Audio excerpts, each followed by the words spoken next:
ஆண்டவரை இயேசு கிறிஸ்துவின் நாமத்தினாலே இந்த விடுதலை நிகழ்ச்சிக்கு உங்களை வரவேற்கிறேன். நடைமுறை கிறிஸ்துவம் பிராக்டிகல் கிறிஸ்டியானிட்டி என்கிற தலைப்புல ரோமர் புத்தகத்துல குறிப்பாக 12வது அதிகாரத்திலிருந்து வசனம் வாரியாக நம்ம கற்றுக்கொண்டிருக்கிறோம். இப்ப ஏறக்குறைய நம்ம 13வது அதிகாரத்துக்கு வந்துட்டோம். இந்த 13வது அதிகாரத்துல முதலாவது பவுல் ஆரம்பிக்கும் போது அரசாங்கத்திலிருந்து ஆரம்பிச்சாரு. ஒரு அரசாங்கத்துக்கு எப்படி கீழே வாழணும் அப்படின்னு சொன்னாரு. அதுக்கப்புறம் சரிப்பா எல்லாத்தையும் சொல்லி முடிச்சேன், பொதுவா உலகத்துல பிறன் அவனுக்கு முன்ன எப்படி வாழணும் அப்படின்னு சொன்னாரு. அந்த அன்புங்கிற ஒரு பிரதானமான கற்பனை, அல்லது நீ அன்பா இருந்தனா எல்லா கற்பனையும் ஃபுல்ஃபில் பண்ணிட்ட அப்படிங்கிற மாதிரி சொல்ல ஆரம்பிச்சுட்டு, அதுக்கு அடுத்து சரி இவ்வளவு அட்வைஸ் பண்ண, நீ எவ்வளவு சீரியஸா அதை எடுத்துக்கிறப்பா, நீ முடிஞ்சா செய்யற ட்ரை பண்ற அப்படிலாம் இல்ல, நாள் சமீபம் ஆயிற்று, காலம் சமீபம் ஆயிற்று, அதனால ஐ அர்ஜ் யூ, ஐ பிசீஜ் யூ, தயவு செஞ்சு ஸ்டாப் பண்ணிடாத.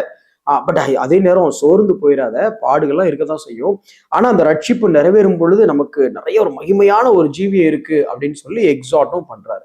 ஸோ இப்படி இந்த காரியத்தை பார்க்கும் பொழுது, ஆண்டவருடைய வருகை குறித்து பார்க்கும் பொழுது பல பகுதிகளை நம்ம பார்த்தோம்ல. எப்பவுமே his coming is always mentioned in such way that அவர் ஹோலி லிவிங் ஆஸ் வெல். அவருடைய வருகை எங்கெல்லாம் சொல்லப்படுதோ அங்க ஆல்மோஸ்ட் நம்மளுடைய பரிசுத்த வாழ்க்கையை பத்தியும் சொல்லப்பட்டிருக்கு. அதனால ஒரு பக்கம் என்கரேஜ்மெண்ட் தான், பட் அதே டைம் இது இன்ஸ்ட்ரக்ட், இது இட்ஸ் வார்னிங் சைன், நம்ம எப்படி பரிசுத்தமா வாழணும் அப்படிங்கிறத குறித்து நம்ம தியானிச்சோம். இன்னைக்கு அடுத்த வசனம் ஏறக்குறைய இதுவும் 11வது வசனத்தோடு தொடர்புல தான் இருக்கிற மாதிரி, ஏறக்குறைய 11 14 வரைக்கும் ஒரே பின்னணி தான். இப்ப 12வது வசனத்தை வாசிக்கிற மாதிரி, ரோமர் 13வது அதிகாரம் 12வது வசனம். இரவு சென்று போயிற்று, பகல் சமீபமாயிற்று, ஆகையால் அந்தகாரத்தின் கிரியைகளை நாம் தள்ளிவிட்டு ஒளியின் ஆயுதங்களை தரித்து கொள்ள கடவோம். என்ன நைட்டு போயிட்டு டே வந்துருச்சு, இரவு பகல் அப்படிங்கிறத இப்படி வியாக்கியானம் பண்ணலாம். அதாவது under the domain of devil, under the domain of God. அதாவது நம்ம முதல்ல எங்க இருந்தோம் அப்படின்னா இரவுல இருந்தோம், அதாவது பிசாசினுடைய ஆதிக்கத்துல இருந்தோம். இன்னைக்கு ரட்சிக்கப்படாத மக்கள் அவங்க பிசாசின் ஆதிக்கத்துல தான் இருக்காங்க. ஸோ நம்ம வாழ்க்கையில நாம் முன்னானவைகளே இல்லை, அதை விட்டுட்டு இங்க வந்துட்டோம். முன்னால நம்ம அவனுடைய ஆளுகை கீழே இருந்தோம், முன்னால நாமளும் கண்கள் குருடாக்கப்பட்டவங்களா இருந்தோம், முன்னால நாமளும் அந்த பிசாசனுடைய அதிகாரத்துக்கு கீழே இருந்தோம். இப்போ நம்ம மாறிட்டோம். ஸோ நம்ம வாழ்க்கையில இரவு போயிற்று. என்ன இரவு போயிற்று? அவனுடைய ஆளுகைக்கு கீழே இருந்த அந்த காலகட்டம் போயிட்டு பகல் வந்துருச்சு. இப்ப பகல்ல தான் இருக்கிறோம். இப்ப எங்க இருக்கிறோம்? நாம அவருடைய ராஜ்யத்துக்கு கீழே இருக்கிறோம். இன்னொரு ஆங்கிள் எடுத்து பார்த்தோம் அப்படின்னா, பகல் சமீபம் ஆயிற்று அப்படின்னா அவருடைய வருகை சமீபம் ஆயிற்று. இந்த பிசாசின் ஆளுகை கீழே இந்த உலகம் இருக்குது. இப்போ இன்னும் கொஞ்ச நாள்ல அவருடைய ஆளுகை கீழே வரப்போகுது. ஏன்னா மேல சமீபம் சமீபம் சமீபமாய் இருக்கிறது, அதிக சமீபமாய் இருக்கிறது. இங்கே பகல் சமீபமாயிற்றுன்னு சொல்லும் பொழுது ஹிஸ் டொமினியன், அவருடைய ஆளுகை இன்னும் கொஞ்சம் நாளா வரப்போகுது. அப்ப ரெண்டு வகையில எடுத்துக்கலாம். ஒண்ணு, என் வாழ்க்கையில இரவு போயிடுச்சு, அவருடைய ஆளுகை போயிடுச்சு, நான் அவருடைய ஆளுகை கீழே வந்துட்டேன், ஆண்டவருடைய ஆளுகை கீழே வந்துட்டேன். இன்னொரு பக்கம் ஒரு ப்ரொஃபவுண்டா ஹோலிஸ்டிக் பிக்சரா எடுத்தோம் அப்படின்னா, இரவு போயிடுச்சு, இவன் காலம் போக போகுது, இவன் கம்மியா தலை நெருங்கியாச்சு, இவன் முற்றும் முடிய காலியாக போறான், அவருடைய ஆளுகை ஸ்டார்ட் ஆக போகுது, தயாராயிரு அப்படிங்கிற கான்டெக்ட்ல வருது. சரி, இதை கொஞ்சம் நம்மளை மட்டும் தனியா யோசிச்சு பார்ப்போமே, ஒரு ஹோலிஸ்டிக்கா பார்க்காம இண்டிவிஜுவலா பார்த்தோம் அப்படின்னா, பகல் சமீபமாயிடுச்சு. இப்போ நீங்களும் நானும் பகல்ல தான் இருக்கிறோம்ல, ஏன்னா நம்ம வெளிச்சத்தின் பிள்ளைகள் அப்படின்னு வேதம் சொல்லுது. நல்லா நீங்க கவனிச்சு பார்த்துருக்கீங்களா? இருள்ல நின்று ஒருத்தன் எவ்வளவு கேவலமான காரியத்தை செஞ்சாலும் அதை இருள்ல இருக்கிறவனும் பார்க்க முடியாது, வெளிச்சத்துல இருக்கிறவனும் பார்க்க முடியாது. ஒரு அசம்ஷனுக்காக உங்களுக்கு புரியுறக்கா சொல்றேன். நல்ல இருள்ல நின்று ஒருத்தன் எவ்வளவு கேவலமான காரியத்தை செஞ்சாலும் அந்த இருள்ல இருக்கிறவனும் அந்த கேவலமான காரியத்தை பார்க்க முடியாது, இந்த வெளிச்சத்துல இருக்கிறவனும் அந்த கேவலமான காரியத்தை பார்க்க முடியாது. ஆனா வெளிச்சத்துல இருக்கிற ஒருத்தன் ஏதாவது தவறு செஞ்சான்னா வெளிச்சத்துல இருக்க இன்னொருத்தனாலையும் இந்த தவறை பார்க்க முடியும், இருள்ல இருக்கிற இன்னொருத்தனாலையும் தவற பார்க்க முடியும். இப்ப நீங்களும் நானும் வெளிச்சத்தின் பிள்ளைகளா இருக்கிறோம். இருள்ல இருக்கிற பிள்ளைகள் தவறு செய்யும் போது அது வெளியில வராம இருக்கலாம், யாருமே பார்க்காம இருக்கலாம், ஒன்றும் பிரச்சனை இல்லை. ஆனா வெளிச்சத்தின் பிள்ளைகளா நீங்களும் நானும் இருக்கும் பொழுது நாம செய்கிற தவறுகள் இம்மீடியட்டா இது எல்லாரும் பார்க்குற மாதிரி இருக்கும். அதனாலதான் ரொம்ப கவனமா இருக்கணும் அப்படின்னு சொல்லி பவுலுங்க எச்சரிக்கை கொடுக்குறாரு. சரி, கொஞ்சம் ரொம்ப ரொம்ப லேமன் எக்ஸாம்பிள் சொல்ல வச்சுக்கலாம். இப்போ ஒரு ரெகுலரா ஒருத்தர் திருடிட்டே இருக்கான்னு வச்சுடுங்க, பயங்கரமான திருடா, ஒரு மாசத்துக்கு 4 பெட்டி கேஸ் அவன் மேல, பிக் பாக்கெட் கேஸு, இல்ல செயினை அத்துட்டு போன கேஸு, வீட்டை கொள்ளடிக்க ட்ரை பண்ண கேஸ். இப்போ அடிக்கடி ஜெயிலுக்கு போறதும் வாரதுமா இருக்கிறான். பல முறை திருட்டு கேஸ்ல வந்துட்டு இருக்கும். அவனுடைய நியூஸ் பார்த்தீங்கன்னா பேப்பர்ல ஒரு ஓரமா வரும். பல முறை போட்டோவே பார்த்துருப்போம். இப்போ இது ஒரு போலீஸ் ஆபீசர், ஒரு மேபி ஒரு நல்ல ஒரு உயர்ந்த பதவியில் இருக்க போலீஸ் ஆபீசர் சின்ன திருட்டு பண்ணிட்டார். இப்ப அடுத்த நாள் இவர் இப்பதான் முதல் தடவை திருடுறாரு. இவன் திருடுறதே தொழிலா வச்சிருக்கிறான். இவன் மகா திருட. இவர் இன்னைக்கு லேசா ஒண்ணு திருடிட்டார். ஆனா நாளைக்கு நியூஸ்ல, மீடியால, சோசியல் மீடியால எது வைரலா இருக்கும் அப்படின்னா, இந்த திருட்டு பையன் ஜெயிலுக்கு போயிட்டு வரானே, இவன் பேரை யாரும் மதிக்க விட மாட்டாங்க. இதை விட்டுருவாங்க. விட்டுட்டு அந்த திருடுனாதாக கருதப்பட்ட அந்த போலீஸ் ஆபீசர் இருக்காருல, அவர் தான் ட்ரெண்டிங்ல இருப்பாரு. ஏன்னா இவன் இருளின் பிள்ளையா இருக்கிறான், அவர் வெளிச்சத்தின் பிள்ளையா இருக்கிறார். அதே மாதிரி தான் நம்மளும். இவன் திருடுறவனா இருக்கிறான், திருடுறவனை தண்டிக்கிற இடத்துல இல்ல தடுக்கிற இடத்துல அவர் இருக்கிறார். இவன் பிசாசின் பிள்ளையா இருக்கிறான், நாம இந்த பிசாசின் ராஜ்யத்தை உடைச்சி தேவனுடைய ராஜ்யத்தை எஸ்டாப்ளிஷ் பண்ணக்கூடிய பிசினஸ்ல நாம இருக்கிறோம். அப்படி இருக்கிறதுனால நாம தவறு செய்தா மிகவும் அது தேவனுடைய நாமத்துக்கு, இன்னும் சொல்ல போனா அது தேவனுடைய ராஜ்யத்துக்கே ஒரு களங்கம் விளைவிக்கிற மாதிரி இருக்கும். அதனால வெளிச்சத்தின் பிள்ளைகளா இருக்கிற நீ ரொம்ப கவனமா இருக்கணும் அப்படின்னு பவுலுங்க எக்ஸார்ட் பண்றாரு. நீ கொஞ்சம் யோசிச்சு பாருங்க. இன்னைக்கு கிறிஸ்தவ ஊழியர்கள் மத்தியில ஒருத்தருக்கு ஒருத்தர் மாத்தி மாத்தி பேசுற ஆர்கியூமெண்ட்ஸ், இந்த காரியங்கள்லாம் பார்க்கும் பொழுது உண்மையான ஊழியர்களா இருந்தா நான் சொல்ல வரேன்.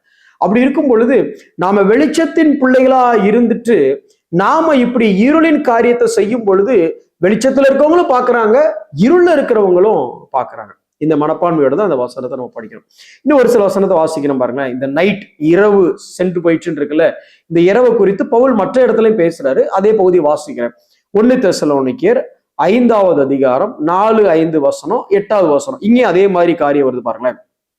சகோதரரே, அந்த நாள் திருடனை போல உங்களை பிடித்து கொள்ளத்தக்கதாக நீங்கள் அந்தகாரத்தில் இருக்கிறவர்கள் அல்லவே, அதாவது நீங்கள் இருளில் இருக்கிறவர்கள் அல்லவே, நீங்கள் இரவில் இருக்கிறவர்கள் அல்லவே. இருளுங்கிறதா இரவுன்னு வருது. அல்லவே நீங்கள் எல்லாரும் வெளிச்சத்தின் பிள்ளைகளும் பகலின் பிள்ளைகளுமாய் இருக்கிறீர்கள். இங்க பகல் சமீபமாயிற்றுன்னு ரோமர் 13:12 சொன்னவர் 1 தெசலோனிக்கேயர் 5வது அதிகாரம் 4வது வசனத்துல நீங்கள் பகலினுடைய பிள்ளைகளா இருக்கிறீங்க அப்படிங்கிறாரு. அடுத்து சொல்லும்போது நாம் இரவுக்கும் இருளுக்கும் உள்ளானவர்கள் அல்லவே. இங்க இரவு சென்று போயிட்டுன்னு சொன்னவர் இங்க நாம இரவின் பிள்ளைகள் இல்ல, நாம பகலின் பிள்ளைகள் அப்படின்னு சொல்றாரு. இரவின் பிள்ளைகள் அல்ல, பகலின் பிள்ளைகள். கொஞ்சம் மாத்தி சொன்னா இருளின் பிள்ளைகள் அல்ல, வெளிச்சத்தின் பிள்ளைகள். இன்னும் கொஞ்சம் விளக்கமா சொன்னா பிசாசின் பிள்ளைகள் அல்ல, தேவனின் பிள்ளைகள். இதான் இருள், இரவு, பிசாசு, வெளிச்சம், பகல், தேவன். இதைத்தான் பவுலங்க மீன் பண்ணி எழுதுறாரு. எழுதிட்டு சரி, பகலுக்குரியவர்களாகிய நாம் எப்படி இருக்கணும்? 8வது வசனம், பகலுக்குரியவர்களாகிய நாமோ தெளிந்தவர்களாயிருந்து விசுவாசம், அன்பு என்னும் மார்க்கவசத்தையும் ரட்சிப்பின் நம்பிக்கை என்னும் தலைச்சீராவையும் தரித்து கொள்ள கடவோம். இதுதான் ஒளியின் ஆயுதத்தை தரித்து கொள்ள கடவோம்னு சொல்லி ரோமர்ல எழுதுறார். ரோமர் 13:12 இருள் சென்று போயிட்டு பகல் சமீபமாயிற்று. சரி, நான் என்ன பண்ணும்? ஒளியின் ஆயுதத்தை தரித்து கொள்ள கடவோம். அதே தெசலோனிக்கேயர்ல வரும் பொழுது இருளின் பிள்ளைகள், இரவின் பிள்ளைகள், வெளிச்சத்தின் பிள்ளைகள், பகலின் பிள்ளைகள், இது பிசாசின் பிள்ளைகள், இது தேவனின் பிள்ளைகள். இப்ப நீங்க என்ன பண்ணும்? நீங்களும் ஆயுதத்தை தரித்து கொள்ளுங்கள். என்ன ஆயுதம்? அதுல சொல்லப்படும் பொழுது தெளிந்தவர்களா இருங்க. விசுவாசம், அன்பு எனும் மார்க்கவசத்தை, ரட்சிப்பின் நம்பிக்கை எனும் தலைச்சீராவையும் தரித்து கொள்ளுங்கள். இது இருளை குறித்து விளக்கும் பொழுது இங்க அடுத்து ஒளியின் ஆயுதங்களை தரித்துக் கொள்ளுங்கள். பகல் அப்படின்னு வரும் பொழுது, ஒளின்னா பகல் இருக்க, வெளிச்சம் இருக்கக்கூடிய டைம் தானே. அப்போ இங்க இதை பத்தி சொல்லும் பொழுது சில காரியத்தை ஒளி இரவெல்லாம் சொல்லி முடிச்சுட்டு சரி நான் என்ன செய்யணும்னா தூக்கி தூர போட்டுருங்கிறார, எரிந்து விட்டு அப்படின்னு தள்ளி விட்டுன்னு வருது. அதுல படிக்கும்போது ஒளியின் ஆயுதங்களை தரித்து கொள்ள வேண்டும். அதாவது நாங்க இப்படி சொல்லுவோம், அதை தரித்து கொள்ள வேண்டிய காரியங்கள், தள்ளிவிடக்கூடிய காரியங்கள். தரித்து கொள்ள வேண்டியது ஆயுத வர்க்கம், ஒளியின் ஆயுதம். தள்ளிவிடக்கூடியது, அதை குறித்து நம்ம தொடர்ந்து தியானிப்போம். இதுல 2 வசனத்தை மட்டும் சொல்றோம் பாருங்களேன். 1 யோவான் 2வது அதிகாரம் 28வது வசனம். இப்படி இருக்க பிள்ளைகளே, அவர் வெளிப்படும் பொழுது நாம் ஒரு வருகையில் அவருக்கு முன்பாக வெட்கப்பட்டு போகாமல் தைரியம் உள்ளவர்களா இருக்கும்படிக்கு அவரில் நிலைத்திருங்கள். அதாவது அவரையே தரித்துக்கொள் அப்படிங்கிற அர்த்தத்துல வருது. ஒருவன் என்னில் நிலைத்திருந்தால் நானும் அவனில் நிலைத்திருக்கிறேன். அப்போ ஒருவன் என்னை தரித்து கொள்ளக்கூடிய அவரையே தரித்துக்கொள் அப்படின்னா என்னை பார்த்தா இயேசுவை பார்க்குற மாதிரி இருக்கணும். என் ட்ரெஸ்ஸு ட்ரெஸ்ஸு தாடியெல்லாம் இயேசு மாதிரி இருக்கணும்னு சொல்ல, இயேசு அப்படி ட்ரெஸ்ஸு போட்டிருந்தாரா, அப்படி தாடி வச்சிருந்தாராங்கிறதே நமக்கு தெரியாது, அது வேற விஷயம். பட் இயேசுவினுடைய சுபாவத்தை தரித்து கொண்டவர்களா இருக்க வேண்டும். எபேசியர் 4:22 சொல்லும் பொழுது, முந்தின நடக்கைக்குரிய மோசம் போகும் இச்சைகளினாலே கெட்டு போகிற பழைய மனுஷனை களைந்து போட்டு. நீங்க இந்த வசனத்தின் மூலமா இரவு சென்று போயிற்று, பகல் சமயமாயிற்று அப்படின்னு நம்ம என்ன பண்ணணும்னா 2 காரியம் செய்யணும். சில விஷயத்தைய கலட்டணும், சில விஷயத்த மாட்டணும், சில விஷயத்த தரிக்கணும், சில விஷயத்த தவிர்க்கணும். அதைத்தான் பவுல் சொல்லும் போது, அந்தகார கிரியைகளை தள்ளி விட்டுரு, அவைகளை நீ தவிர்த்துரு, ஒளியின் ஆயுதத்தை தரித்துக்கொள். தொடர்ந்து இதை குறித்து நம்ம தியானிப்போம். நம்மளோட வாழ்க்கையில இன்னைக்கு யோசிக்க வேண்டிய காரியம், ப்ராக்டிக்கலா யோசிக்கணும் அப்படின்னா, ஏதாவது இரவுக்குரிய காரியம் என்கிட்ட இருக்கா, ஏதாவது பகலுக்குரிய காரியம் என்ன இல்லாம இருக்கா. இரவுக்குரிய காரியம்னா பிசாசோடு தொடர்புடைய காரியம், அந்தகாரத்தோடு தொடர்புடைய காரியம், இருளுக்கு சம்பந்தப்பட்ட விஷயம் என்கிட்ட ஏதாவது இருந்தா வேண்டாம். பகல் ஒளியின் ஆயுதம், தேவனுக்குரியவைகளை நான் ஏதாவது தரித்து கொள்ளாமல் இருக்கிறேன்னா நல்லா கவனித்துக்கோங்க. வெளிச்சத்திலிருந்து நீங்க செய்யற தவிர இருள் இருக்கிறவனும் பார்க்க முடியும், வெளிச்சத்துல இருக்கிறவனும் பார்க்க முடியும். அவன்லாம் அப்படி இருக்கான் பிரதர், அவன் இருள்ல இருக்கிறான் பிரதர், அவன் அப்படி இருக்கலாம்.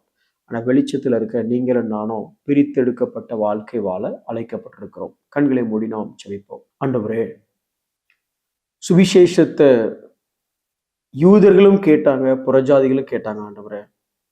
ஆனா சிலர் அடையாளத்தை தேடினாங்க, சிலர் ஞானத்தை தேடினாங்க.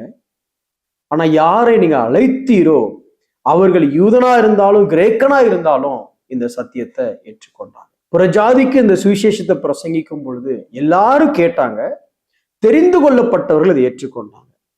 அப்படி பாக்கியமாய் நாங்கள் தெரிந்து கொள்ளப்பட்ட அழைக்கப்பட்டவர்களாய் இருக்கிற நாங்கள் முந்தின அந்தகார கிரியைகளை எங்களை விட்டு தள்ளிவிட்டு, இருளுக்கான கிரியைகளை தள்ளிவிட்டு, ஒளிக்கான பகலுக்கான கிரியைகளை, ஆயுதங்களை, ஏன் உண்மையே தரித்தவர்களாய் நாங்கள் வாழ எங்களுக்கு நீர் கிருபை தாரும்.